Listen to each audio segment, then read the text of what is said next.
We are part of the Fired Up Sports Network of shows.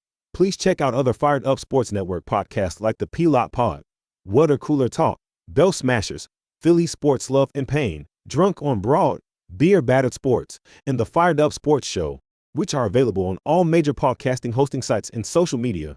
Also, check out Mark Ramos' Roundup on firedupsports.com, which breaks down the happenings going on with all your favorite local teams. You're listening to Drunk on Broad, Philly Sports Unfiltered!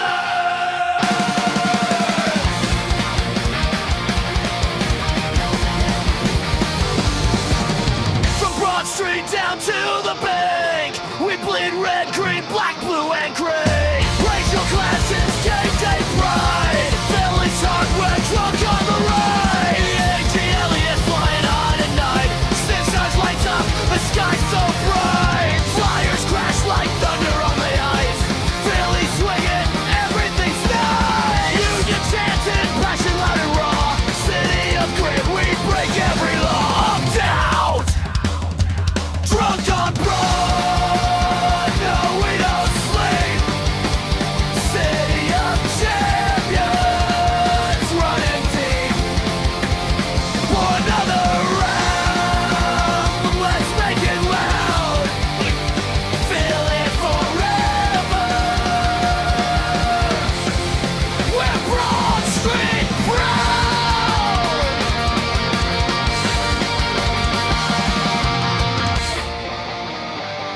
Drunk on Broad.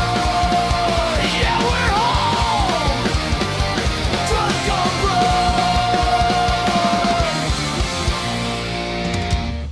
Oh, well, good morning. There's no better way, Mark, to wake up after having the first taste of playoffs since I was in my 30s. It's been a hot minute. So it's the fact that we got the taste of it last night and the way that the game evolved, man. Mark, when they say that there's that elevated level of playoff hockey, and then you see it, that game that we watched last night is unlike any other game that I saw all season long. It was fast, it was high paced, it was tense. It was like even though these last couple weeks of games have kind of felt like playoff adjacent, it's kind of we're kind of seeing that elevated level, right? And not only is that the case, but now you're also taking on a cross-state rival. You're taking on a team that has three guys that, Mark, have been together for 20 years. Like, it's Crosby and Malkin and they're showing the statistics of comparables, and it's like his stats versus the entire Flyers roster, and the play that we saw last night, a team that was not scared, that was ready for the moment, that was dialed in on the road. Man, just walk me through kind of like pregame where you were, and then kind of through the game. Yeah, so I watched the game with some family at their house, and it was tense. It was tense. It had a as you said, like which is a great mentality, I think, to have for a team like the Flyers, to be like, well, we've been playing playoff style hockey here for a couple months, and that's true. But it just has there's a different feeling when you're actually in. And I thought the Flyers played a really good game. I thought they were really, really good 5-on-5 in that game, and you said something about like them not being scared, and that was what was so, I thought, impressive about that performance, was like they just didn't look really intimidated. I mean, hats off too. I thought Sean Couturier, for as rough as a season as he's had, you drop him down to the fourth line. He's actually kind of like a matchup advantage in that situation, I feel. Mm-hmm. Like on the fourth line as opposed to playing up in your top six or something like that. And drop the hammer a couple times, couple big hits, set the tone physically. and really him and Couturier and Travis Sanheim both I thought did a terrific job on Sidney Crosby in this game. The You know, penalty late, yeah, smart play, like a smart play. Now, listen, it kind of backfires a little bit when you go 5-on-4 and you give up the goal, but yeah, like you had an opportunity to kind of play that game and get them off the ice for that last minute and a minute 10, 12, 15, whatever it was. Like I thought that was like a undercover kind of yeah, like a chess match. It was yeah, it was a move. yeah. To know that he's like probably a little bit frustrated. You know, they're in the corner, kind of mucking along the boards for the puck. Sanheim Nope.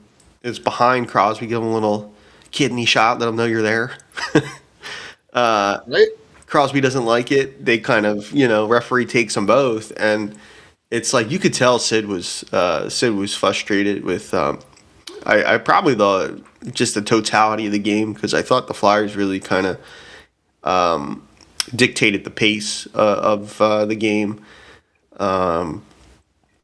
Not on both goals in this game. I thought the first two goals, Malkin's goal, and then Jamie Drysdale opening the scoring. Not the best goaltending on either, but you know, No, but Mark, both situations were kind of almost they kind of mirrored each other, right? Both teams on defense kind of get caught with a team on the guys on the ice maybe a little bit longer than they wanted to. Um, the Malkin goal they get, you know, they kind of get him on the ice late, coming into the zone, kind of catches them off guard. But like the Drysdale goal, kind of the same way, right? That they caught the Penguins on an extended shift. They got they got the opportunity to kind of keep them on the ice maybe a little bit longer than they wanted to. But Martone in front of the net, kind of causing traffic. Kind of gets in Skinner's way and really created a lot of chaos on that play to be able to get Drysdale the opportunity to be able to kind of put something on net. yeah. What's his name too? Which I loved because they had shown in the broadcast about you know the Penguins trio, as you said, like 20 years for Crosby, Malkin, Letang. This very much feels like they're like a la Last Dance kind of Chicago Bulls style Yeah, thing, and it was funny because that first goal from Drysdale right there too, causing like a distraction in front was little Denver Barkey was right right in the middle of that, and that's what you got to do, in the for sure. postseason. But like watching him and they mentioned on the broadcast, I think with Sid and Trevor Zegras and Barkey and Martone and like how young these guys were when they Yeah. were like in the midst of their I think I guess it was the 2012 series. They were Okay. how old these guys were, and Zegras was like the oldest, but he was like a teenager. He was still playing for the United States developmental program, and Barkey and Martone were like little kids, and so like it's amazing how long now they've been around, and but it was so tense. The game felt so tense, and hanging on every shift, which is what playoff hockey is all about. I was watching the games all day, and that's my jam right there. All right. That's So my Mark, favorite thing. I'm glad you brought that up, right? Because the Carolina Ottawa series, the way that the game starts, they literally Stahl and Kachuk just say like, listen, we're just not only are we getting this series started, we're getting the playoff started. We're just going to throw down, just kind of get everybody, and it really did kind of set the mood for that game. And I think for whatever it's worth, right? It kind of lets Carolina know that Ottawa's not here to roll over. Um, and I mean, for all the appreciation that I had for Kachuk when when the whole Olympic stuff is going on, he really is a guy that, like, I know we've talked about it before, but like, he would fit this city. Oh Like, yeah, he, yeah. he could put on the Philly tuxedo and roll right down Broad Street and blend in. Like, it was that was a cool part of the series to watch. But like, when you talk about this team, right? Like the contributions that they got, right? The way that to get your first two goals from the play that Sanheim makes. Oh yeah. Yeah, to kind of get to get the puck on the blue line, split the two guys up top, and just kind of get into the slot and just like rip it. It was like it was gross, Mark. It was a goal that I hadn't seen. Well, I mean, I shouldn't say it, but like feels like a goal that I really didn't see all year long. Like, Yeah. it was like a really smart, savvy play by Sanheim, and I'm sure we'll spend a little bit of time waxing poetically on the late goal by Martone. Oh yeah, yeah. And he was I think he was net front on that one as well, on the Sanheim one. So I actually saw, I have to send it to you. I saw this NHL.com did a great story on like breaking down Vladar and Skinner's games. Okay. One thing I noticed, and was probably in like the preparation for this game, watching film, with the film coaches and stuff. Stuart Skinner's gets Stuart Skinner gets beat glove side quite a bit, Ooh. and the NHL.com had this story about like Dan Vladar and Skinner and the goaltending matchup in this series, and it's all about like statistical driven about like the strengths and weaknesses of their games, where you can beat them, So it was this really like good story and really like in depth piece. I'll have to send it to you from That would be great. NHL.com. That kind of stuff fascinates me because that's like, Yeah, to me, Mark, that is like the cool part about analytics. yeah, Where like you like the like all the abbreviations for the stats is stuff that like it's really hard to kind of like make sense of it and then like put used to it. But like that kind of stuff is the stuff that like it's really simple to digest. It's really easy to convey to the team, and it's really like say like this is something that, one, I think we do well, and two, if we have the opportunity, we can maximize it. Because you saw that, Mark, all that even though they didn't get, even though it didn't materialize into anything, man, that first period, did they put pucks on the net? Like they were really trying to pepper Skinner with as much as they possibly could. And Drysdale had the one in the slot. Tippett had the one spinorama, which was wild. And shades of that one goal. Maybe was that 2 years ago when he yeah, came down the left side. It was at home, and he spinorama backhand. It it went top shelf over somebody's glove. Like it was, but Martone. The play that Martone makes in the first to get the puck in the slot, was it Dvorak coming down, like just a smart but like stupid skillful play. yeah, yeah. He's done that a little bit. I've noticed on the Yeah. power play and things like that, where when he doesn't really have, it doesn't, at least it doesn't appear that he has like much in terms of like much there in terms of creating like a scoring chance. He'll like just throw a puck into a dangerous area. He'll just like whip a puck into it like through the blue paint, through the slot, something like that. I guess in the event that it hits somebody or it gets all the way through. It's just kind of like, if you don't have anything, that's a great way to just kind of like try to create something out of nothing. Right. Yeah.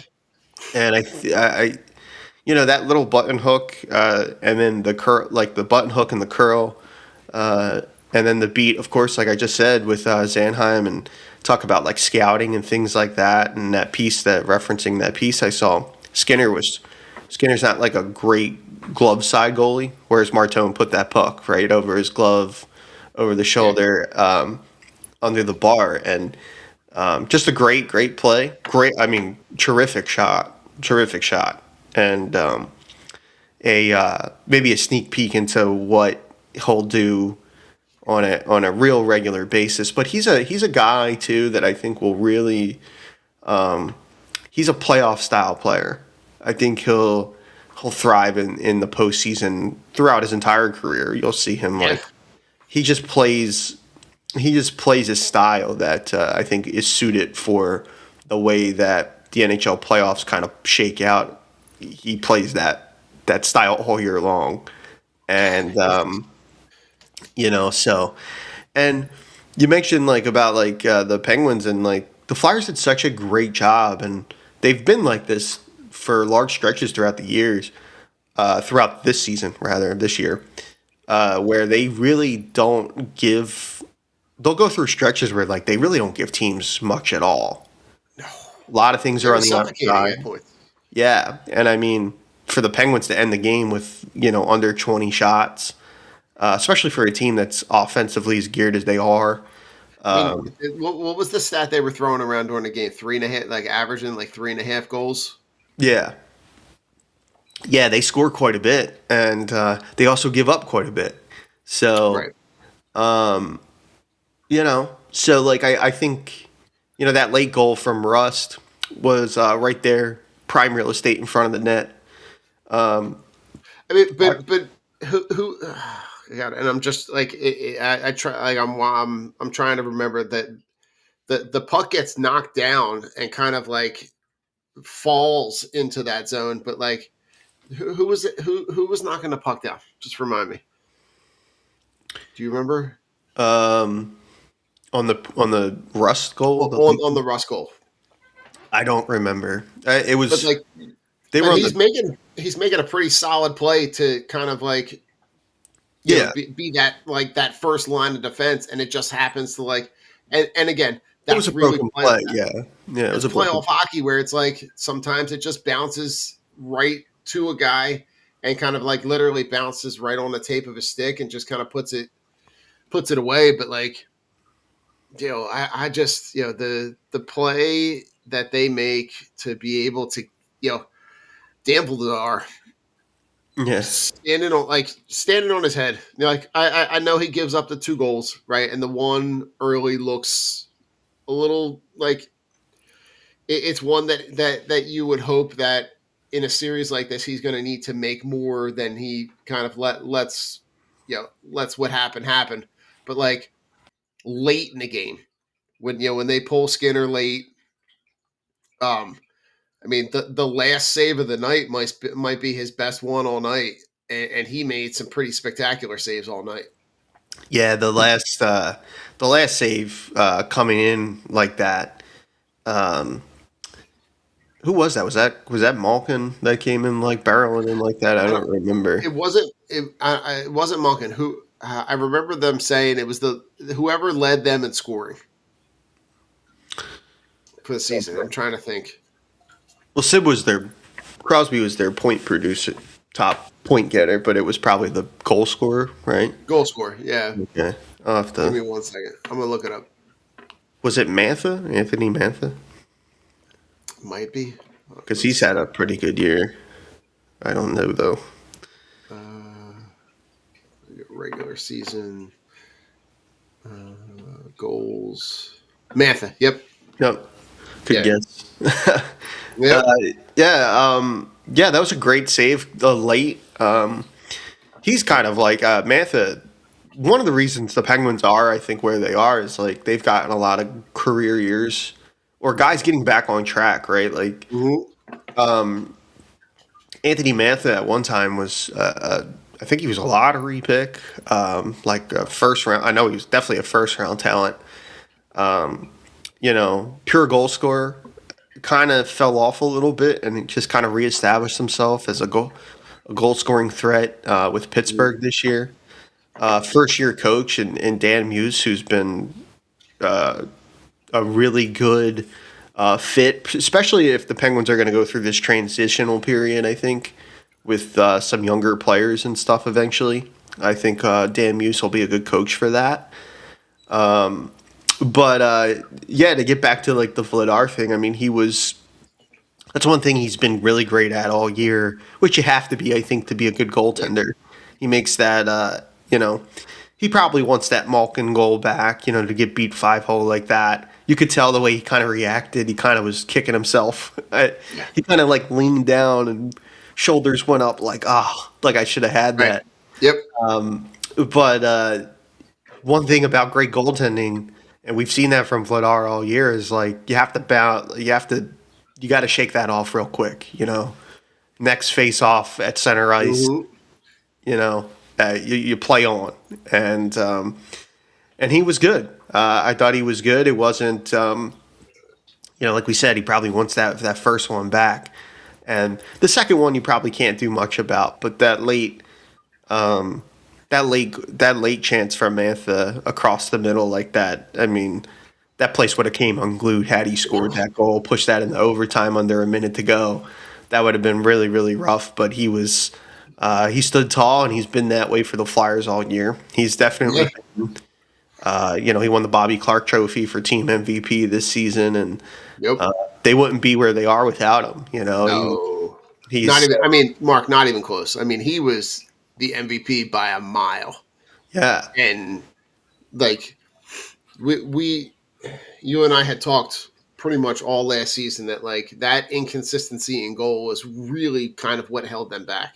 yeah. Um, It was a and big for part them of to be able to take a chance on a guy, right? A guy that like we've rehearsed his kind of situation in terms of like playing in Calgary, but playing behind the kid that is the future, but like really getting the short end of the stick, playing a ton of back to backs, playing pretty much almost exclusively on the road, Yep.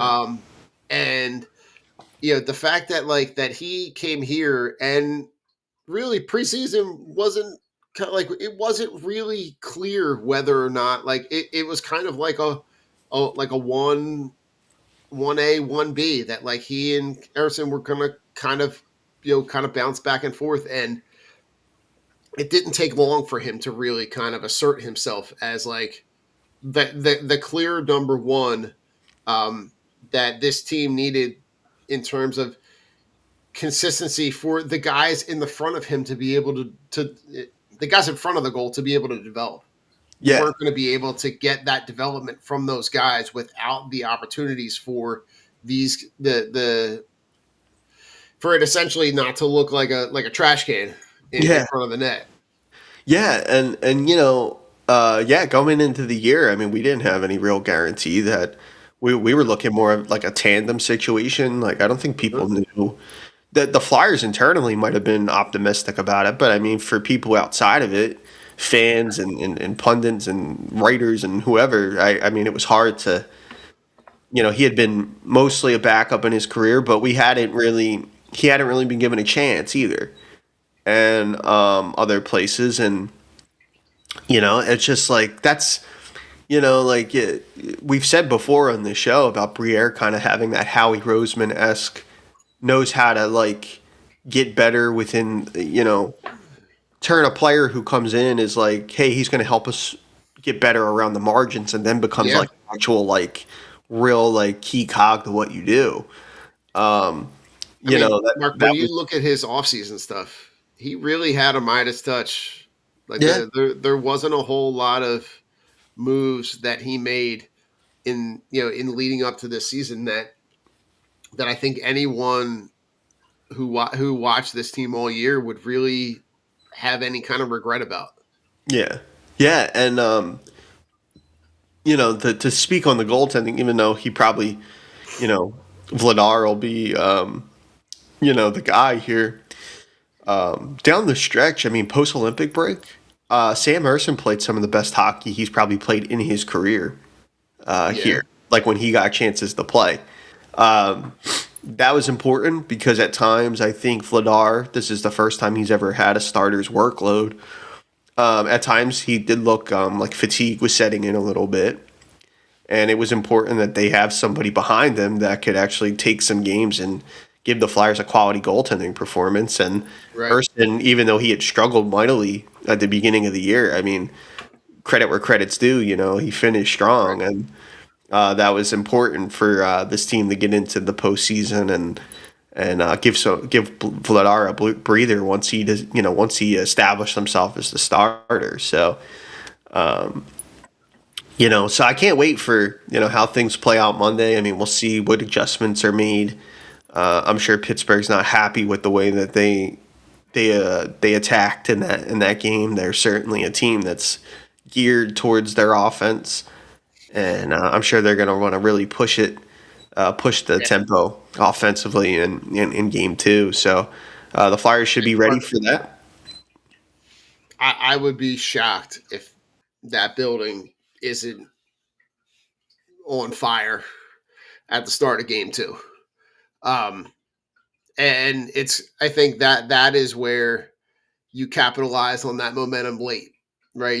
They got the goal late, but you're able to hold them off. Because I think you're right. If that goal happens under 5 seconds left, all the momentum swings, and Yeah, it swings it like a wild pendulum in the complete opposite direction. And I think the fact that you're able to get this momentum, capitalizing that on that early, yeah, and getting them the opportunity to, if you get an opportunity to go up early in game two, that building is going to get quiet yeah, fast. And you heard the boos come out.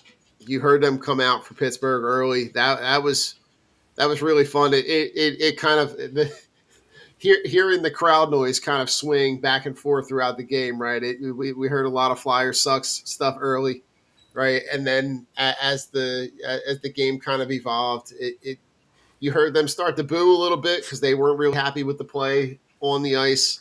Um, they tie it back. They tie it back up. The building lights on fire, right? If you have an opportunity to really, to steal the early part of that game. yeah, Um, this is a team that is not going to give up. They're not going to have, and you're not going to see a team that's going to be, that's going to kind of roll over. So yeah. They I don't have the numbers in front of me, but I'm pretty sure the Flyers since PB the what is it, PP and G, the I don't know the name of the building, but the PPG, PPG PPG Paints Arena, easy for me to say. The Flyers historically, I think, play well in that building since it's open. Then they've had some success there, and yeah, like I agree. If the Flyers were to go up early, get an early goal or score the first goal, I think like that building's going to get real tense. And oh yeah, they did. They sounded just like I mentioned earlier in the show about like Crosby looking frustrated and stuff like that. I think there was a lot of frustration in that crowd. You could kind of hear it in the murmurs throughout the crowd at times where like but the Flyers deserve a lot of credit for that. And one thing that I think we should also talk about as well is like Rick Tocchet has made some stylistic changes about how this team attacks and things like that. He had talked about recently that he had a conversation with Pete DeBoer, who I think was with him at the Olympics for Team Canada.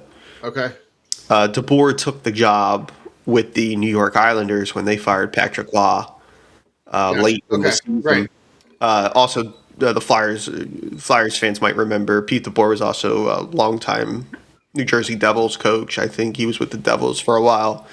yeah, He actually also coached Mike Richardson Jr. I don't know if people know that, but oh, okay, yeah, Kishner. He was Mike Richards' former Flyers captain, junior head coach.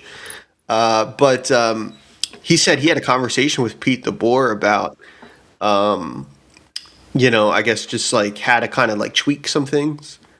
Okay. And when the Flyers came back from the Olympic break, I think talkin and his staff instituted those tweaks, and then all of a sudden the Flyers started really humming there and started playing better. So we talk a lot about the players and stuff like that, but I think Talkit and his staff have actually made some worthwhile changes to the way the Flyers are attacking. And we've seen a lot of good, there's been obviously a lot of great feedback on that. And, this team's playing very, very well. And I think, that's an underrated part. I think of like, we talk about Crosby being frustrated and him and Sanheim kind of nipping at each other at the end of the game. They were Yeah. teammates at the Olympics this year. And perhaps Sanheim spending a little bit of time around Sid and some of those great players, you kind of, maybe it kind of rubs off on you, or you start to figure out what makes a guy tick. And then you're able to kind of use that against him in a series like this. Mark, I don't know if you caught it, but the camera caught Sid in the penalty box with a couple of choice. We're gonna keep it. We're gonna keep it on the Disney Channel for this one, Yeah. but like there were a couple of choice words for Sanheim while Crosby's sitting across from him in the penalty box, which Mark made me chuckle, but made me feel a little good inside because it kind of lets me know that like he can be, you can needle him a little bit. Now listen, Yeah. I'm not going to sit here and wax poetically, but I part of me also says, is that really the guy that you want to like needle? Do you really want to like stir him up and get him going? Yeah.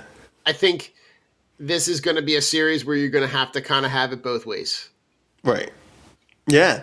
Yeah. I mean, like, there's that clip of, Couturier kind of, Sid was trying to get off, go to the bench, and Couturier was kind of just like, accidentally on purpose getting in his way along the, and Sid kind of, a couple cross checks.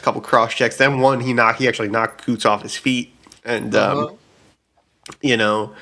it's just like, I'm sure he feels like, like, God damn, like, you just get, you know, uh, you're right. It's like, I've always felt, and maybe, if other fans feel differently, I always thought Sid was at his best when he was cerebral and very kind of like even keeled. Some guys they embrace, like, they're very much about the chaos, and they like to play. You can like rile them up, and it work against you. I don't know if like Sid's necessarily. I always felt Sid and to a greater extent, like Evgeny Malkin. Like if you can kind of get in their face a little bit, like they start to kind of they'll participate in the extracurricular stuff, and to a Very much point so. where you can get them off the ice, like Sanheim did. For that, that was a major development in that situation there. Late in the game, I'm sure. Obviously, the Penguins much rather have Sid out there for the final minute, trying to find an equalizer, as opposed to him sitting in the box late in a game. So, Right?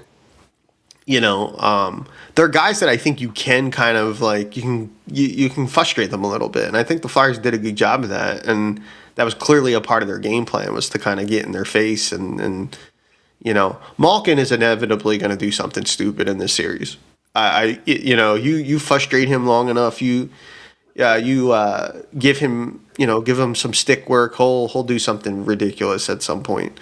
So that's that being a part of your game plan, that's kind of how you have to play some of these guys, like get in their personal space and make it hard for them, and like I like to say, like, just kind of let them know you're there, kind of thing. Like, Yeah.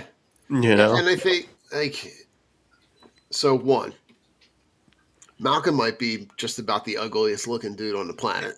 That's number one.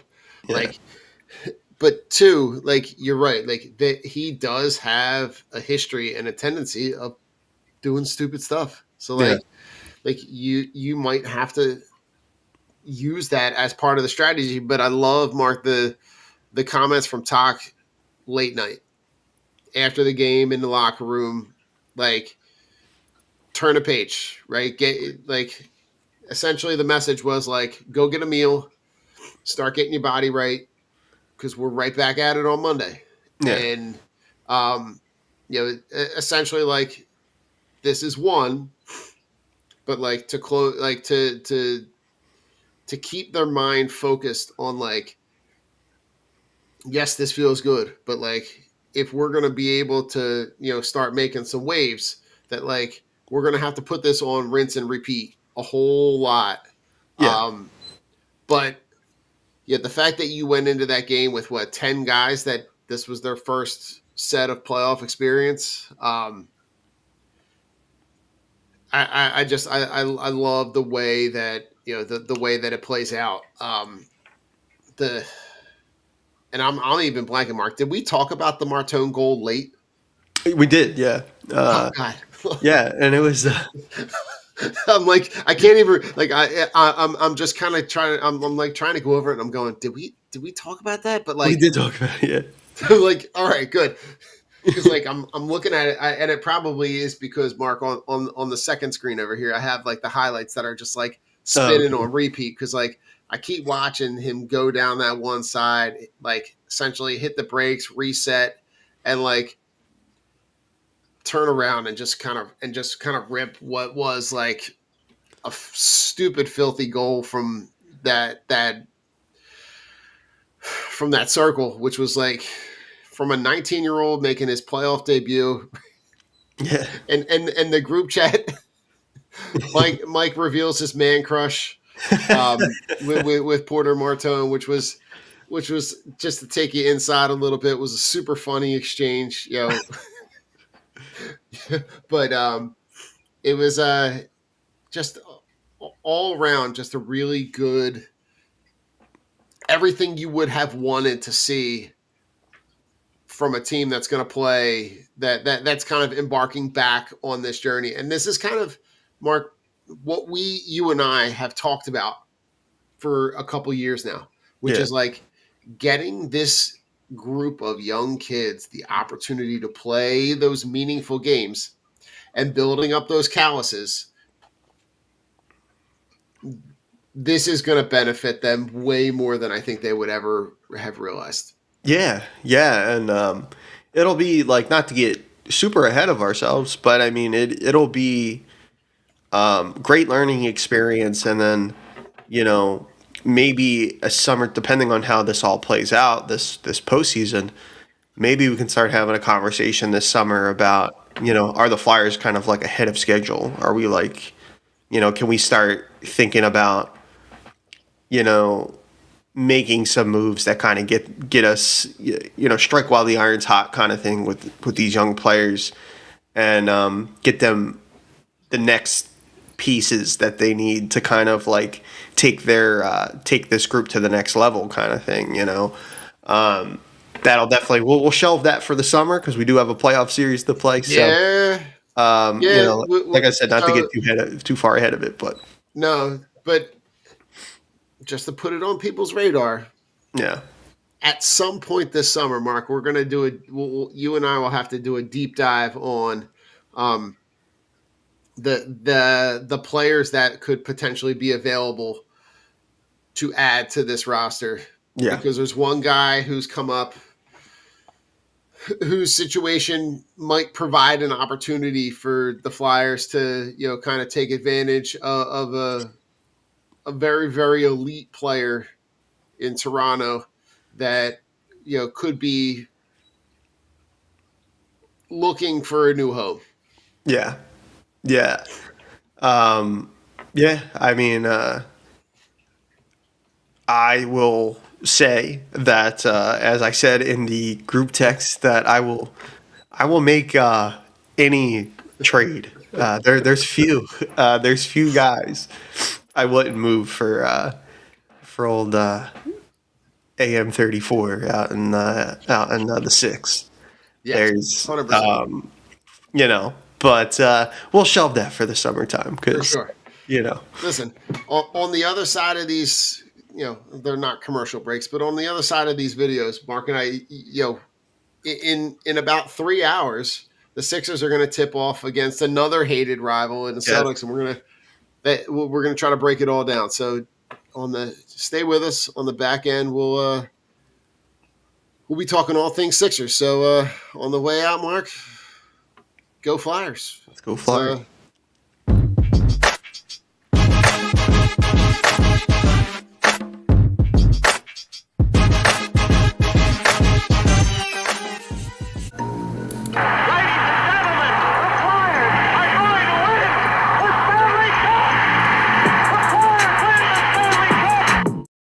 We are part of the Fired Up Sports Network of shows. Please check out other Fired Up Sports Network podcasts like the P-Lot Pod, Water Cooler Talk, Bell Smashers, Philly Sports Love and Pain, Drunk on Broad, Beer Battered Sports, and the Fired Up Sports Show, which are available on all major podcasting hosting sites and social media. Also, check out Mark Ramos' Roundup on firedupsports.com, which breaks down the happenings going on with all your favorite local teams. You're listening to Drunk on Broad, Philly Sports Unfiltered!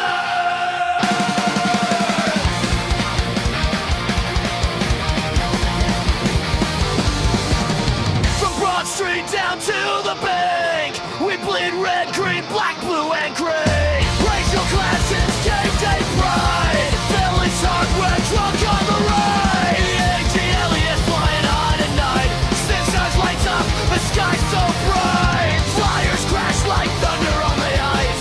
Philly swinging, everything's nice. Union chanting, passion loud and raw. City of grit, we break every law. Down, drunk on broad. No, we don't sleep. City of champions, running deep. For another round, let's make it loud. Feel it forever. We're Broad Street proud.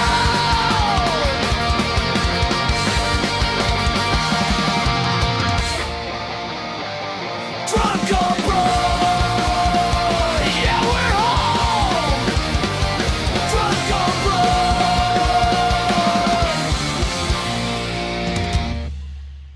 Oh well. On the other side of this, right? Mark. Here we are talking all things Sixers. It's not nearly the same vibe with the Sixers. We know that this Sixers team is, that we can spend a little time recapping the play-in game against Orlando. But in all honesty, it probably would have been more beneficial for them to, maybe take a pass on that game and maybe get a better matchup in the first round, because this Celtics team is a team that, man, they really don't match up with them at all. Things that Boston does well are the things that the Sixers struggle with. And they're going into this, right? We know that they don't have Embiid coming off the appendectomy surgery, so I want to try to paint the most optimistic picture possible, Mark, but this seems like it's let's see how many games of experience you can get VJ Edgecombe in a playoff series and see kind of, where this team lies. Because, Adem Bona and Andre Drummond are what they are. You're kind of, you can see the flaws and you can see kind of where this team lies, but talk to me about where you are going into this matchup this afternoon. You're going to start the series in Boston against a team that's getting, they've been playing really well. Jason Tatum coming back off the major injury. And when you look at their roster, Mark, there's not a ton of guys that jump off the board as like face of the league guys, but they just win. Yeah, and I think that's kind of been the Celtic MO here for a little while. They have an infrastructure and culture that I think for any team, as much as being Philadelphia side, it's envious. as it I'm sure is for a lot of people, a lot of fans. Like the Celtics have like a very tried and true Celtic way, Yep. and as much as we hate to admit it, I don't know if it's I don't know if it's the high I'm on. I don't know if I'm still riding the Flyers Penguins high or what's going on here. I woke up incredibly optimistic today. Okay. The hell with Boston.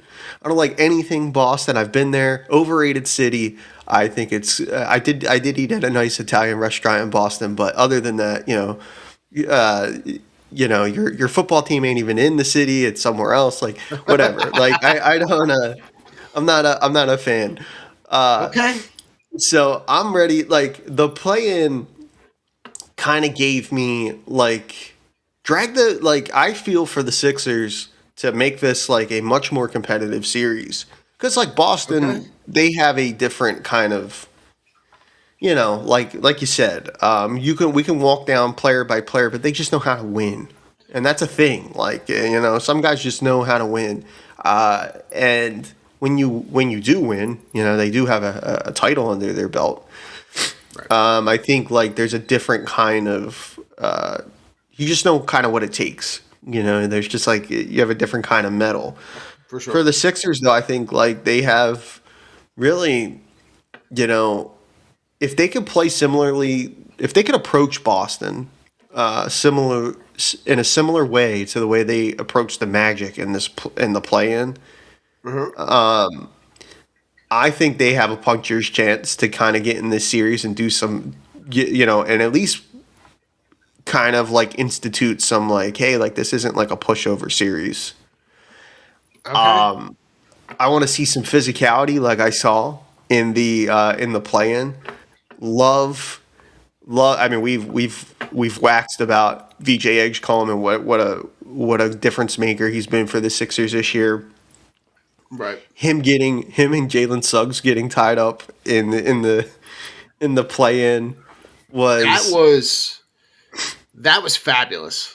yeah. I want to see that today. I don't know who's getting what matchup, but I want Edgecombe in. I want him to like have people thinking like, who's this kid that is like in everybody's face, like he's Right. been here before. Like I want that. I want that VJ Edgecombe in this game. And yeah, and it's a rivalry. It's a rivalry series. I don't care about I don't care about the history. I don't care how long it's been. You know what I mean? We're Hmm. about right now. If you're here, then you need to be ready. Like we're not here just to be here and say we were happy to be here. Let's play this like it's a rivalry series. Let's show up here. I need some guys to step up. I need playoff P in this series. Yeah. I Yeah. I'm with you. need guys like that. I need guys like that. Maxi, keep doing what you're doing. Um, Drummond and Bona in there as our de facto paint presence. Yeah. Make life hard on guys. Like let's this is a rivalry series, so let's we ain't here just to be here. So No. And that's how I'm feeling waking up today. uh, listen, Mark, I'm here for it, right? Because as you can tell, coming into the show, I was not super. I was having some issues, kind of finding some positivity. Um, I, I, I'm stealing it. I like where your mentality is. I like the fact that like you can kind of go into this series with really nothing to lose because the odds could not be more stacked against you in terms of like nobody is giving this team a shot. Yeah, Um, but for very valid reasons. But I think like yeah, you can use that to your advantage. You can take what you learned um, from that playing game, right? I think like you look at some of the defensive plays that Adembona makes, to be able to kind of create some havoc around the rim. I think you you saw them really be aggressive and kind of take it to Orlando, and really try to get to the rim and try to get them to get fouls and get to the line. I'm here for it all. I think at the very least, Mark, if you could put Boston on the ropes and make them feel your presence. What's the movie? I'm going to announce my presence with authority. Right? Like the thing. Like I think you can do that. I think you have an opportunity to be able to really take advantage of you know the opportunities that are there. Yeah. Um, I think the thing that is going to make it really difficult is on the defensive end, right? Like trying to defensively to match up with Tatum and Brown when they're on the court at the same time is going to be probably their most difficult matchup. Um, Yeah. Definitely. Those both these players are obviously excellent and have been Sixers. The Sixers know that. And but I look at the play-in and the job they did on Paulo in that game. yep. Paulo was completely, he was rendered ineffective. 7 of 22 shooting. Um, you know, I know a lot of people were critical of his performance, but I thought the Sixers deserved a lot of credit too for how they kind of approached him. It's different with Boston because they have a couple guys, so you're gonna need. I feel like you're gonna have to kind of match up with either Tatum or Brown, decide which one you're willing to not kind of like let loose, but kind of like someone you're gonna have to go in you're gonna have to dump all your resources into stopping one of them and just take your chances with someone else and hope that you can either get them make their shot selection difficult or whatever it is, but these are guys that are gonna likely get theirs in this series at one time or another. But you're going to need some. You're also going to need somebody like that's why I think like I mentioned like a PG. I mean like this is a series where we really need him. Oh yeah. And if he can match one of these guys, or at least outright outscore one of them, that would be even better. You know what I mean? Like if we could win one of these matchups or at least break even on one of these matchups, I think it could be closer. Yeah. Even without Embiid and all those other things, because I think you do have to give. I think from a pure talent perspective, in terms of just like getting buckets, I feel more comfortable with VJ and Maxi against their guards, but it's these other. Yeah, I would agree. It's the wing depth and all those other things, not having Embiid as that paint presence and stuff like that. So.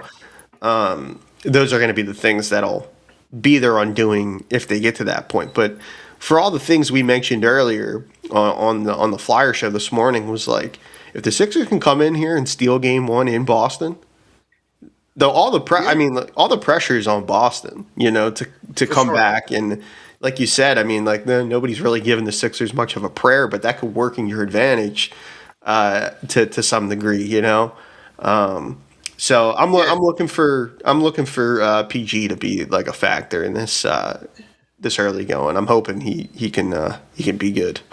I mean, if I'm being honest, Mark, he's if they're gonna make any kind of waves in this system, he's gonna have to like harness like 10 years ago PJ. Yeah. I mean, for real, like he's gonna have to be that. He's gonna have to be a guy that like and I know third quarters have been really funky for this team coming out of halftime where they really do struggle for whatever reason. But they're gonna have to have a quarter where he takes over, where he just kind of like gets the ball in the wing and I think it's going to be a balance between not having him dominate the ball and take over possessions and getting the ball to Maxey where he can go downhill. I think that is where they have like one of the biggest advantages is like Mhm. if you can get Maxi downhill towards the basket, get him going towards the rim, it'll create space for PG on the wing to be able to kind of, you know, get some extra jump shots. And I think maximizing Edgecombe's athleticism is that's to me where, you know, again, if you're going to make waves in this series, those are the guys that have to be the guys that really maximize those opportunities. Yeah, I actually just read NBA.com has like a series preview up. I read this morning about Sixers and Celtics, and Right? one of the things about some just like matchup data, which isn't perfect or anything like, Okay. but I did see that this season there was like a breakdown of like how well Boston defended Maxi in the games that they played, because I think Tatum hasn't. We haven't seen Tatum yet You this year. haven't seen Tatum all year, no. Yeah. Right. So,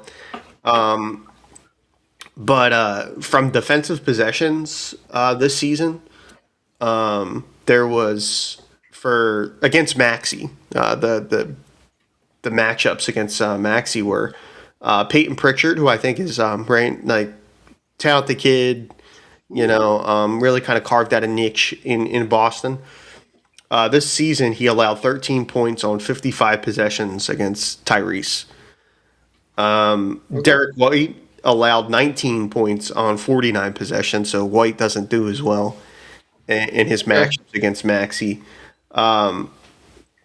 The guy, though, which I thought was surprising, because looking back at the games, I don't really remember it like that. But the guy that actually defended Maxi quite well, and we'll see if they try to get that matchup, was Jordan Walsh. Just Really? Maxi scored 4 points on 33 possessions against Walsh this year, which is which is pretty stout defense. And Yeah. I wonder if they're going to look to try to get that matchup on Maxi and see how that works out. Jeez. So, but again, all the more reason for PG to be effective in this series. We'll For see. sure. I'll take my chances with these other guys, with VJ, and see how Yeah. he gets acclimated. So the big thing is having an answer for their dynamic duo. Tatum Yeah. and Brown, and someone we're not talking about is going to have to step up and have. I don't know if it's. Yeah. Kelly I mean, turns in a crazy performer, or whoever. You know what I mean? Someone's going to have to do something to at least kind of slow them down. I don't know if there's any way to truly stop them, but yeah, I think like when you look at like one of the underrated moves that Boston made at the deadline was the Vucevic, like picking up Vucevic yeah, as a guy who, right, is providing them a really good veteran presence off the bench, which is like exactly what they needed, right? They're getting some contributions. They've had some young guys step up in the starting roles that they're they're they're always well coached, right? They're always they get guys that fit the system that that they play a very lunch pail mentality brand of basketball, which I can appreciate, but I also hate at the same time because it's the Celtics. yeah, Um, you know, Mark, that guy. I'm pulling up their roster right now to see like where do I find that guy, right? The guy that you're talking about, the guy that we're not talking about that would step up and give you, because you're talking about a guy that's going to give you like who's the guy that can give you like the best 13-minute stretch, right? A right. guy that's going to come off the bench and give you 5 minutes here, 5 minutes here, 3 minutes in the third quarter, but be able to like come in and give you like if you can get a guy that's going to give you like 14 points in 12 minutes. Yeah. Um, you know, So like talking about talking about that. I mean, like I remember saying at the beginning of the year, like really, who was it? The kid that Is it Justin Edwards? no, it wasn't Edwards. Although, like, I mean, they're gonna need these guys. Like, I mean, Grimes and all. Like, Yeah. they're gonna need these guys. But more of a, it was like more of a depth signing. Why am I blanking on him? I watched them all year. I can't even think So about his name right now. Barlow, Barlow, yes, Barlow, Dominic Barlow. Yeah. Dominic Barlow, yes. I don't know why I was blanking on his name, but I was thinking of him as like somebody who can maybe digest some of these matchups, like Yeah. in that same How story. did give you length, Yeah, right? he'll give you some length. Line. He's an athletic guy, so maybe I don't necessarily think of him as like a crazy plus defender, but he might, he could give you something, give you some minutes because Right. PG's gonna get some of Tatum and Brown, Oh, for but sure. in that same preview story I read earlier was trying to remember. I think it was like crazy possession numbers or like defensive possession numbers. Like when the Sixers have played the Celtics this year, like Kelly has gotten a ton of Brown, Right. but I think Brown's gone and has been really good. Like Kelly, he's not that I love Kelly Oubre. I know we talk really positive about him on the show. Yeah. Jaylen Brown, at least to the numbers, gives him buckets when they see them, when they see each other. So It's not the best matchup. no, Put it that way. yeah, and it's just kind of like, well, what else do you do? Because Yeah. you know, You're and this is where I kind of get stuck in between, right? Like I think you're gonna need something is gonna have to flip in order for them to be able to, you know, give Boston the feeling like they might have to overplay this series a little bit more than they thought they would. yeah, Um, like getting so the two guys when you brought that up, Mark, the two guys that I thought about were Justin Edwards and Dominic Barlow, but for two different reasons, right? Like Justin Edwards is a perimeter guy that like hmm you could see him come in, right, and in like a 5 minute stretch at the end of the third quarter give you like a couple of possessions. Maybe he's got a couple of possessions where he can knock down a couple threes, hmm right, and maybe give you some momentum going into the fourth quarter. Barlow is a guy that like you could see him making like with his size and length making a play on the perimeter defense that like springs a fast break that he catches a lob, right, and hmm maybe that like maybe it's the energy play that kind of swings the momentum, kind of gives them that kind of feeling. I think all the other guys, Mark, are guys that we kind of know, right? Like we know that like you're probably not getting that production out of like those guys later on down on the bench. But like you're gonna need Oubre to be better. yeah, He's gonna like you're gonna need like a really really solid guard play out of Quentin Grimes. It wouldn't surprise me, Mark, to see some lineups where you see Grimes and Edgecombe and Maxey on the court at the same time. Um, then again, I'm not the biggest Nick Nurse fan, so I don't know that Nick Nurse is coming up with a ton of really great innovative strategies coming into the playoffs because he is a guy that kind of just relies on like his tried and true what he knows and isn't really mhm, going to kind of provide any variation off of it. yeah, yeah. And like you mentioned Vukovic being like a real like plus addition for the Celtics, and he totally was down the stretch. This is in a series like this. This is where, and I don't want to harp on it because like we don't have him, but it's like this is where it really really hurts not to have Joel, Yeah. and because I mean I don't want to say he's matchup proof, but it's just like to He have provides like matchup problems. yeah, he provides a lot of matchup issues, and I think just to have somebody like that, I don't know. I think I think Vuk's a good center. I don't know that. I don't know if he could slow down a guy like Joel. but it's just like we don't Yeah. have that in this Yeah. series, and like, so we're gonna have to kind of like I think lean on the defensive side of the floor and kind of creating a little bit of havoc that way. And maybe try to get some points out in transition. If you can kind of force Boston into some taking some bad shots.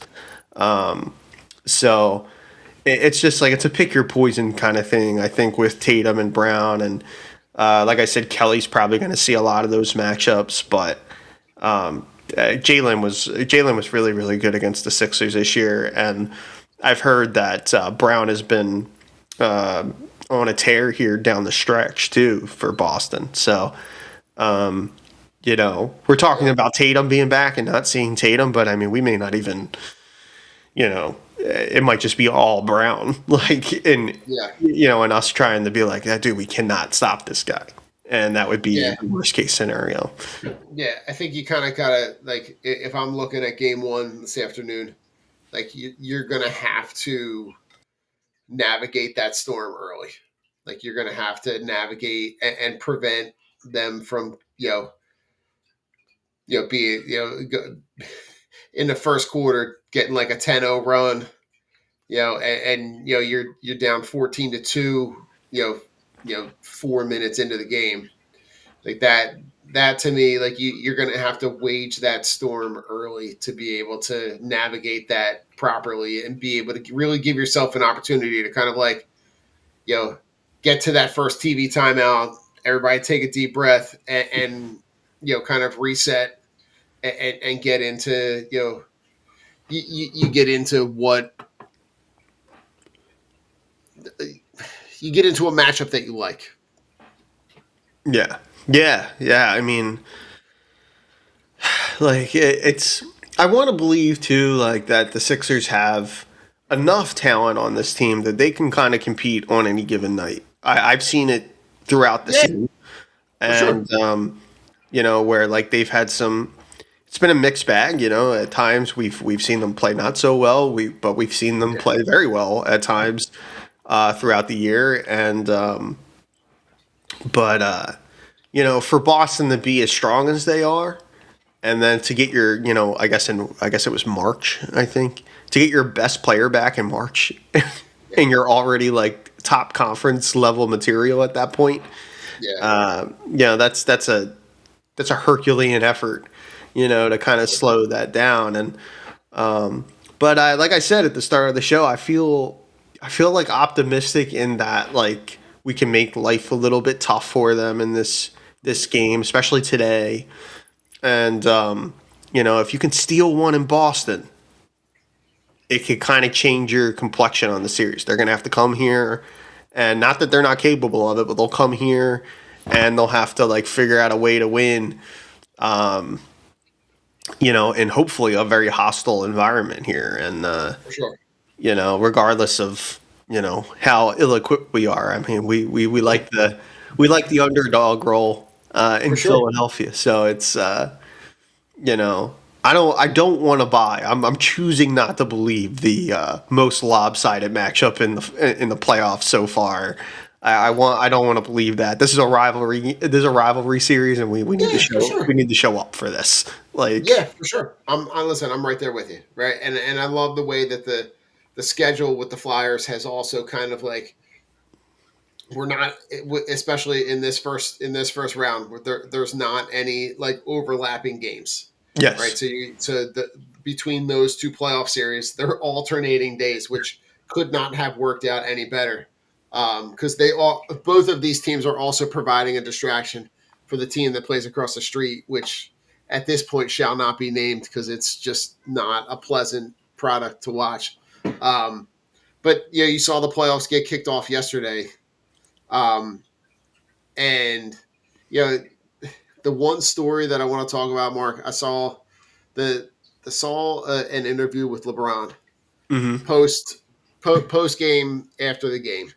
And I know LeBron is a very hot topic. He's a guy that you kind of got to be on the fence on either side of. But he had a really cool interview where he was able to talk about one playing in a playoff series with his son, but then also in the crowd is his wife, his brothers, and his mom. So the grandmom is being able to watch her son and grandson both play in a playoff series. Um, I, I I don't know why LeBron becomes controversial and gets the hate that he does. To me, he's a guy that never showed up on any page other than the sports page. And Yeah. that he says something for his credibility when you talk about a guy that's played for over 20 years in the league and has bounced around a little bit and just never done anything but play basketball. Yeah. Yeah. It kind of like I've always been a LeBron fan. He was a pleasure to watch all like for throughout the entirety of his career. That was really cool to see like the whole LeBron, the whole James contingent there, like playing with his son and his mother being there, and yeah, like you know what really kind of reignited, which guys go through it, but you don't know until you like when they peel the curtain back and you actually see it, like the series that Netflix did with the NBA players. I think Like the starting five. starting five, and Yeah. there was there's an NFL version of it too. They follow the quarterbacks and stuff, I think, Yeah. as well. Yep. But the one LeBron did with like Ann Edwards and all that, and you see what in that show they showed about like how you see the preparation at this point of his career, like Yeah. what he does to prepare his body to play at that level every night. I mean, how can you not appreciate a guy like that, like like totally a basketball lifer? Yep. Obviously loves this game, continues to play it, has an opportunity to do something that nobody's ever gotten to do in the NBA and play with their son, which was is super, super cool. Right. And yeah, like just the game will miss him when he's gone. I mean, like we take him for, I think, for a long time we've taken him for granted, but when For he's sure. gone, it's going to be a very different NBA. As the league goes through, when major game changing stars end up moving on and retiring, the game kind of goes through that. But like yeah, he'll be missed. What a great talent. I don't know what the future holds for him, but he's a pleasure to watch all these years. And like you said, never showed up anywhere else but the sports page, and that's really awesome. Good example set there, and yeah, we'll see what happens with his Yeah. with Bronny and Bryce, and maybe they'll both be playing on the same team someday or something like that. And knows? James' legacy will live on. Yeah, who knows? But listen, Mark, on the way out, go Sixers. Go Sixers.